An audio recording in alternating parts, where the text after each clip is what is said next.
자, 이제 같이 교환을 보면서 설명을 하도록 하겠습니다. 자, 얘기한 대로 일단 우리가 그 이전 장에서 했던 거, 그 버튼이라고 하는 거를, 뭐죠? 버튼이라고 하는 거를 소스 코드에서 찾아서 이벤트 처리를 하는 그 과정을 이전 장에서 한번 같이 해봤는데요. 물론 이제 첫째 마당의 첫 번째 앱에서 같이 한번 해봤습니다. 그러니까 그거를 어떻게 그렇게 되는지에 대한 얘기를 중간중간 제가 했지만 그걸 다시 한번 볼 거예요. 그래서 XML 레이아웃 파일에서 지금 여기서 보듯이 만약에 activity main.xml이라고 하면 activity main.xml에 만약에 버튼이라고 하는 태그가 들어가 있다.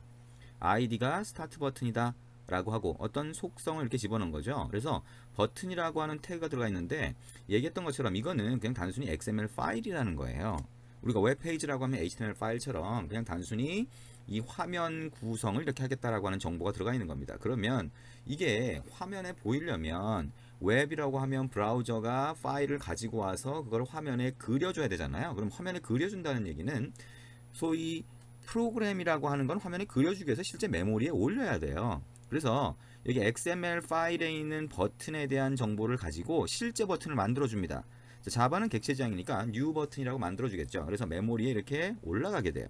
그러면 이 메모리에 올라간 걸 가지고 소스 코드에서 어떤 기능을 구현을 하겠다라고 하면, 자, 소스 코드에서 화면을 구성한다라고 하면 액티비티라고 하는 화면이 필요하다고 그랬죠.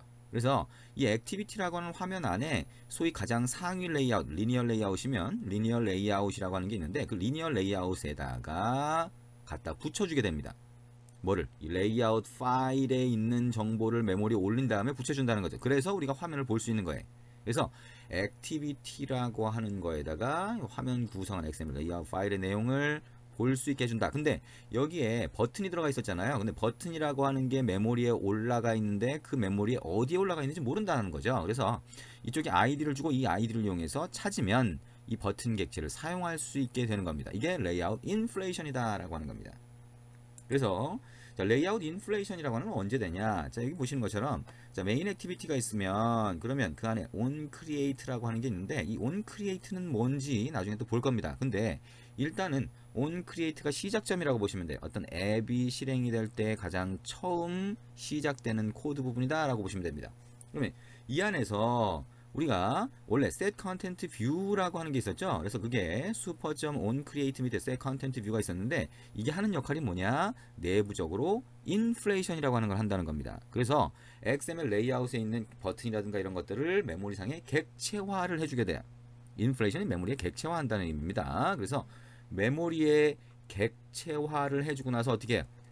동시에 메모리 객체한 이후에 이 액티비티가 하나의 화면을 나타낸다고 했는데 화면에다가 우리가 만든 XML 레이아웃의 화면 구성을 갖다가 여기다 붙여주는 역할을 합니다. 그래서 우리가 눈에 볼 수 있는 거예요. 근데 액티비티에 붙여준다기보다는 액티비티를 구성하고 있는 가장 상위 레이아웃에다가 그 화면 내용을 붙여준다라고 생각을 하시면 됩니다.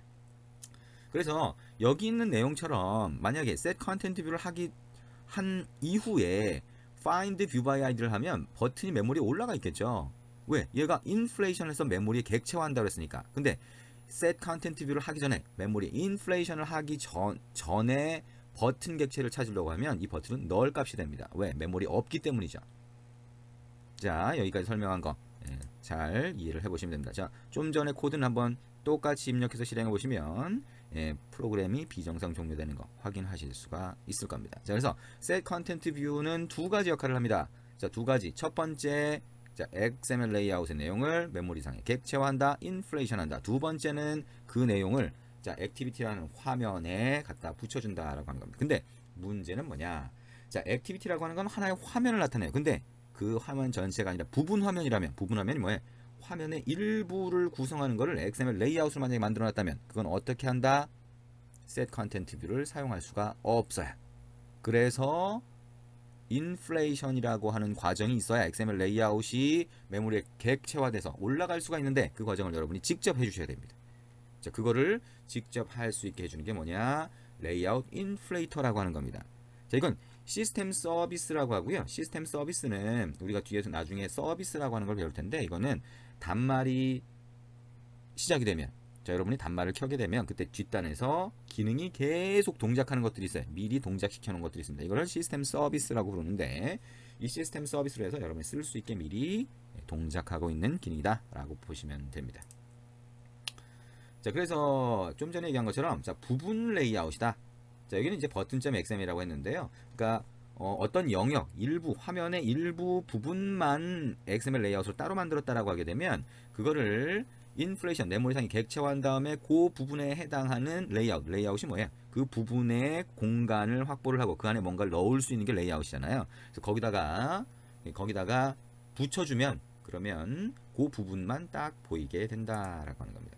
자, 정리 한번 해볼까요? 자, 일단 안드로이드에서 화면이라고 하는 거는 소스와 화면 구성을 하는 XML이 분리되어 있기 때문에 항상 하나의 화면에 보이는 내용을 구성을 하려면 자바 소스 하나와 XML 레이아웃 하나가 필요하다. 이걸 꼭 생각을 해두세요. 이거는 나중에 우리가 프래그먼트라고 하는 것도 할 텐데요. 프래그먼트 할 때 반드시 알아야 될 내용 중에 하나입니다.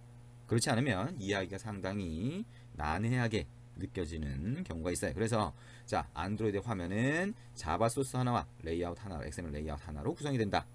그죠? 쌍으로 이렇게 이루어진다라고 하는 거 꼭 머릿속에 기억을 해두시면 됩니다. 자, 근데 어쨌든 화면 전체는 액티비티라고 부르고 이거는 set 컨텐트 뷰에서 인플레이션을 한다. 그래서 자, 이것도 보시면 액티비티를 위한 자바 소스 메인 액티비티.자바가 되겠죠? 그다음에 이 액티비티를 위한 XML 레이아웃 액티비티 메인.xml이 됩니다. 그래서 이렇게 쌍으로 이루어진다라고 보면 됩니다. 근데 부분 화면으로 가면 이 원칙이 깨지냐? 이 원칙은 깨지지 않습니다. 자바 소스가 하나 필요하고 XML 레이아웃이 한 개 필요한 건 맞는데 자, 이거를 자바 소스를 별도의 자바 파일로 분리하고 별도의 클래스로 분리하는 게 아니라 그 메인 액티비티 안에 들어가 있는 일부 화면 부분을 구성하고 있는 레이아웃. 자, 레이아웃이라고 하는 건 레이아웃 안에 다시 또 레이아웃이 들어갈 수 있어요. 근데 그 안에 들어가 있는 레이아웃 중에 하나를 사용해서 XML 레이아웃에 자, XML 레이아웃 파일에 있는 내용을 갖다 거기다 붙여주면 그러면 별도의 자바 소스 파일이 필요 없어요. 그렇다고 해서 자바 소스가 필요 없는 게 아니라는 거예요. 그래서 자바 소스 한 개와 XML 레이아웃 파일은 꼭 하나씩 쌍으로 움직인다. 자, 대신 자, 이 자바 소스는 기존의 XML 다른 용도로 만들어진 XML 레이아웃에 있는 XML 소스 또는 레이아웃 파일에 있는 일부 레이아웃에다가 이 레이아웃을 갖다 붙여줄 수 있다 라고 생각을 하시면 됩니다. 자, 설명을 좀 제가 길게 했는데요. 자, 이거를 실제 코드로 만들어 보면 좀 더 이해가 잘 될 것 같습니다. 자, 그러면 우리가 안드로이드 스튜디오로 와서요. 자, 퀵 스타트에서 스타트 뉴 안드로이드 스튜디오 프로젝트라고 하는 거 한번 눌러보고요. 자, 우리가 새로운 프로젝트 만드는 거는 이제 조금씩 익숙해져 가고 있을 겁니다. 자, 여기다가 my 뭐라고 할까요? 레이아웃 인플레이터 라고 이름을 입력을 해 보겠습니다. 자, next 누르고요. 그 다음에 여기도 그냥 디폴트 그대로 두고 next, 이것도 메뉴만 있는 빈 화면 next, 그 다음에 finish 누릅니다. 자, 그러면 새로운 프로젝트가 하나 만들어지고 화면 구성을 할 수 있도록 그렇게 나오게 될 겁니다. 자, 프로젝트가 만들어지는데 좀 시간이 걸리면 좀 기다려야 될 수가 있겠네요. 자, 여러분도 이제 실제 이 안드로이드라고 하는 거 개발을 하다 보면 PC 사양에 따라서 굉장히 느리다 그랬죠. 그리고 어떤 때는 바이러스 체크하는 프로그램 뭐 V3나 이런 것들 때문에 더 느려지는 경우가 있어요. 그래서 어떤 때는 뭐 한참 기다려도 얘가 계속 프로그레스만 돌고 있고 이런 상황들이 쉽게 맞닥뜨리는 상황입니다. 그럴 때는 뭐 좀 기다려 줄 수도 있고요. 아니면 이게 자꾸 쓰다가 점점 느려지면 한번 리부팅을 해 주셔도 될 것 같습니다. 자, 오른쪽 위에 안내 글은 X 표시를 눌러서 없애주시면 될 것 같고요. 자, 여기서 이제 우리가 하려는 건 뭐냐? 자, 좀 전에 얘기했던 것처럼 레이아웃 인플레이션이라고 하는 걸 이해해 보는 과정입니다. 그래서 우리가 하나의 화면은 액티비티라고 할 텐데요. 이 액티비티라고 하는 화면의 일부분을 위한 XML 레이아웃을 만들고요. 그걸 수동으로 인플레이션해서 여기다 갖다 붙여볼 겁니다. 이해되시죠? 그죠? 화면의 일부분을 갖다 붙여보도록 하겠다. 자, 인플레이션을 이야기한 과정이라고 생각을 하시면 됩니다. 자, 지금 여기에 뭔가 렌더링이 제대로 안 되는 것 같이 이렇게 표시가 좀 전에 에러 표시가 됐었죠? 이거 한번 닫아볼까요? 자, X 표시, 탭에 X 표시 눌렀고요. 액티비티 메인.xml 다시 해보면 다시 정상적으로 표시가 됩니다. 이게 이제 안드로이드 스튜디오도 그렇고 이전에 이클립스를 쓰시던 분들은 이클립스도 그렇고 약간씩 제대로 처리가 안 되면 에러처럼 표시가 되는 경우가 있습니다. 자, 여기에 일단 activity main.xml 선택하고 요거 선택하고 딜리트 키를 눌러서 일단 텍스트 뷰는 하나 글자는 없애줍니다. 자, 그리고 자, 위쪽에다가 버튼 하나 갖다 놓을까요? 자, 버튼 하나 갖다 놓고 자, 여기에 텍스트라고 있겠죠? 자, 텍스트라고 하는 거. 자, on 클릭 텍스트 있네요. 자, 뉴 버튼이 아니라 자, 부분 화면 보이기 띄우기 이렇게 할까요? 자, 띄운다는 거는 이 화면에 갖다 붙여주는 걸 얘기하는 건데요. 자, 이렇게 하고 이 버튼을 클릭했을 때 동작시키는 가장 간단한 방법 on 클릭이라고 하는 속성에다가 자, 우리가 소스 코드에서 동작시킬 메소드 이름 넣어주면 되겠죠. on 버튼 1 클릭트라고 입력을 합니다. 자, 왼쪽에 이 저기 on 클릭이라고 하는 속성 이름을 클릭하는 게 제일 낫겠네요. 다른 데 하면 자꾸 걸리적거리니까요. 그래서 이 버튼을 클릭했을 때 우리가 main activity.java에서 이 메소드 이름으로 만들고 그 안에서 동작을 시킬 건데 어떻게 시킬 거냐면 여기에 일부분 공간에다가 우리가 XML 레이아웃 파일 하나 만들고 여기다가 그걸 보여주겠다는 거예요. 자, 그러면 이 일부분 공간을 확보를 해야 되는데 이 공간이라고 하는 거 뭐예요? 뭔가 그 안에 뭐 집어넣을 수 있는 공간을 뭐라 그래요? 레이아웃이라고 하는 걸로 얘기할 수 있죠. 뷰 그룹이라고 얘기할 수도 있고요. 뷰 그룹을 우리가 배치를 위해서 있는 게 레이아웃이니까 여기는 리니어 레이아웃 버티컬이라고 하는 거를 여기다 한번 갖다 놔 보도록 하겠습니다. 자, 화면 버튼 아래쪽에다가 이렇게 배치를 하면 자, 리니어 레이아웃이라고 하는 게 이렇게 차지를 하는 거를 볼 수가 있습니다. 자, 텍스트라고 하는 아래쪽에 탭을 눌러보면 자, 리니어 레이아웃이 이렇게 추가가 되어 있고요. 자, 그리고 여기에 레이아웃 위드스와 하이트가 fill parent로 되어 있네요. 얘기했었지만 매치 페런트와 fill parent가 같습니다. 자, fill parent가 예전에 사용이 되던 거고요. 지금 이제 태그는 엔드 태그는 잘 구분할 수 있도록 이렇게 빼주셔도 되고요. 어쨌든 fill parent든 match parent든 같은 거다라고 생각을 하시면 되고 자, 이 linear layout이라고 하는 여기다가 우리가 뭔가 보여줄 거기 때문에 linear layout을 source code에서 조작할 수 있도록 id 값을 여기다 한번 추가를 해보도록 하겠습니다. 자, 그러면 android 땡땡하고 id는 자, 콜론하고 id라고 하는 속성을 추가하겠다는 거고요. 여기다가 add plus id라고 하고 이거를 컨테이너라고 하는 id 값을 한번 넣어보자. 자, 그리고 저장을 해봅니다. 자, 그러면 자, 이 리니어 레이아웃 화면 모양은 그대로 돼 있겠죠. 그리고 이거를 소스 코드에서 이제 사용을 할 수가 있게 됩니다. 자, 이게 activity main.xml이고요.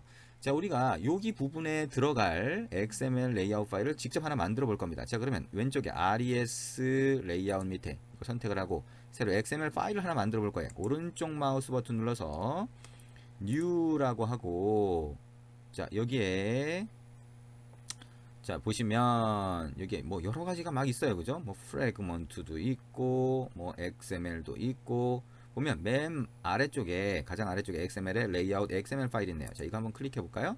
자, 그러면 레이아웃 파일을 직접 하나 새로 만들 수 있는 화면이 뜨게 됩니다. 자, 레이아웃 파일 네임이라고 나오는데요. 자, 우리가 이거를 서브 레이아웃 이렇게 한번 해볼까요? 자, 서브 밑줄 긋고 레이아웃 이렇게 한번 해볼까요? 자, 서브 레이아웃 자, 루트 태그라고 했는데 리니어 레이아웃이 가장 상위 태그로 하겠다라고 하는 얘기입니다. 자, 피니쉬 한번 눌러보자. 자, 피니쉬 자, 이렇게 하고 피니쉬 한번 눌러볼까요? 자, 그럼 어떻게 돼요? 서브 레이아웃.xml이라고 하는 파일이 하나 만들어지고요. 자, 이거는 여기 텍스트라고 눌러서 가보면 자, 아무것도 없이 이렇게 리니어 레이아웃에 얘기했었죠? 자, 리니어 레이아웃이라고 하는 거든 어쨌든 레이아웃이라고 하는 거는 레이아웃 위드스 또는 레이아웃 뷰 그러니까 레이아웃 뷰 또는 뷰 그룹 이런 것들은 전부 다 레이아웃 위드스와 하이트를 기본적으로 가져야 된다. 그리고 XML 레이아웃 파일은 기본적으로 XML 네임스페이스라고 하는 거를 파일에 하나씩은 있어야 된다. 리니어 레이아웃이니까 뭐가 있어야 돼요? 안드로이드 땡땡 자, 오리엔테이션이라고 하는 방향 속성이 있어야 된다. 자, 버티컬 한번 해볼까요? 자, 이렇게 넣을 수가 있겠죠. 자, 디자인이라고 하는 데 가서 이제 이 부분 화면을 위해서 그 안에 뭐가 들어갈지 한번 넣어 볼 겁니다.